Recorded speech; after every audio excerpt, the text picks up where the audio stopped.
ભક્તો એ કુકાર મેલડીના સાનિધ્યમાં આજે કરોડો લોકોની આસ્થા છે। દેશ વિદેશથી લોકો અહીં આવે છે અને માના સાનિધ્યના અંદર આવીને એમના બધા કામ પૂર્ણ થાય છે।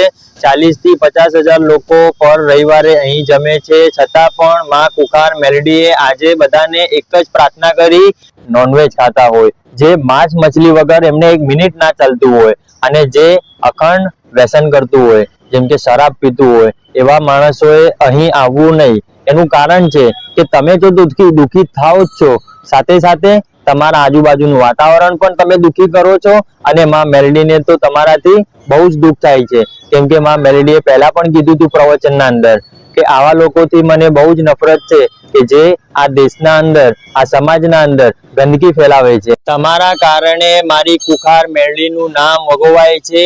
તો હવે આપણે જ્યારે પણ જશું માના સાનિધ્યના અંદર, ત્યારે આપણે કોઈ પણ પ્રકારની વ્યસન કરવી નથી અને આપણે ફેમિલીના જોડે જ આવવું છે અને ફેમિલીના જોડે જઈને માના આશીર્વચન લેવા છે। અને એક વાત પ્રવચનના અંદર કુકાર મેલડીએ કીધી હતી કે તમે મારા પ્રવચનના અંદર આવીને 1 કલાકનું પ્રવચન જો સાંભળતા હોય, એમાંથી જો એક વાત પણ તમે એક વાતનું ભાથું બાંધ્યું તો પણ તમારું જીવન તરી જશે અને મારી કુકાર બહુચર મેલડી તમારી 100% રક્ષા કરશે।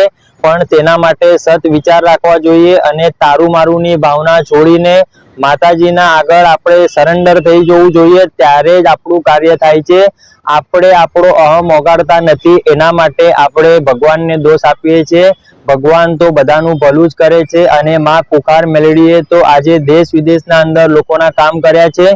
તમારું કામ પણ અવશ્ય કરશે અને કરે જ છે અને બધાનું કામ કરે છે। 100%નો વિશ્વાસ છે અને એ વિશ્વાસ મારો નહીં, અહીં તમામ ભક્તોનો છે, આ દેશ વિદેશના ભક્તોનો છે।